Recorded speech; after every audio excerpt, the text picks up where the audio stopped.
नहमदुहु व नुसल्ली अला रसूलिहिल करीम। अम्मा बाद फ़अऊज़ु बिल्लाहि मिनश शैतानिर रजीम। बिस्मिल्लाहिर रहमानिर रहीम।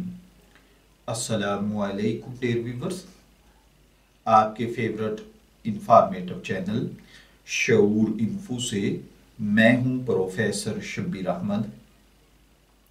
हमारा आज का टॉपिक है ट्यूशन दिलवाने पर कमीशन लेना।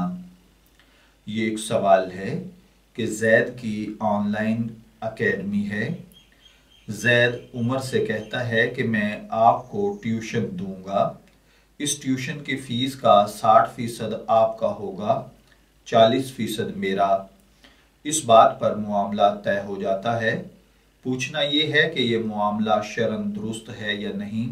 नीज़ अदम जवाज़ की सूरत में मुतबादिल सूरत की तरफ रहनुमाई फरमाएं। मज़कूरा सूरत में जैद ने उमर को एक ट्यूशन दी है। कुछ अर्सा बाद इस ट्यूशन के रेफरेंस से एक दूसरी ट्यूशन भी मिल गई है। तो क्या जो ये दूसरी ट्यूशन है इसकी फ़ीस भी इन दोनों में इसी तरह तकसीम होगी या नहीं। तो देखिए भाइयों और बहनों, इस सवाल में जैद के लिए उमर को ट्यूशन मुहैया करने पर हर फीस में से 40% लेने का मामला शरन जायज़ नहीं है। अलबत्ता अगर जैद उमर से कमीशन वाला मामला इस तरीके से तय करे कि वो उमर को ट्यूशन मुहैया करे और इस पर उमर उसे उतना यानी 40% कमीशन मुतय्यन करके दे, तो उमर को ट्यूशन मुहैया करने की सूरत में सिर्फ एक मरतबा जो पहली फीस पे की जाएगी उस पर कमीशन लेना जायज होगा। बाकी जितनी भी फीस वो पे करेगा, जितने मंथ भी वो रेगुलर पढ़ेगा, वो फीस पूरी की पूरी जैद की होगी।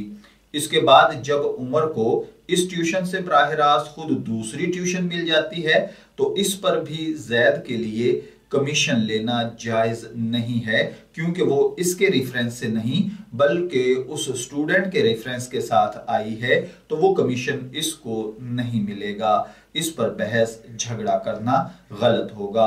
मैं दुआगो हूं कि अल्लाह ताला हमें इन बातों को समझकर इनके मुताबिक अमल करने की तौफीक अता फरमाए। शब्बीर अहमद को इजाजत दीजिए, फिर हाजिर होंगे किसी नए टॉपिक के साथ। तब तक के लिए अल्लाह हाफिज।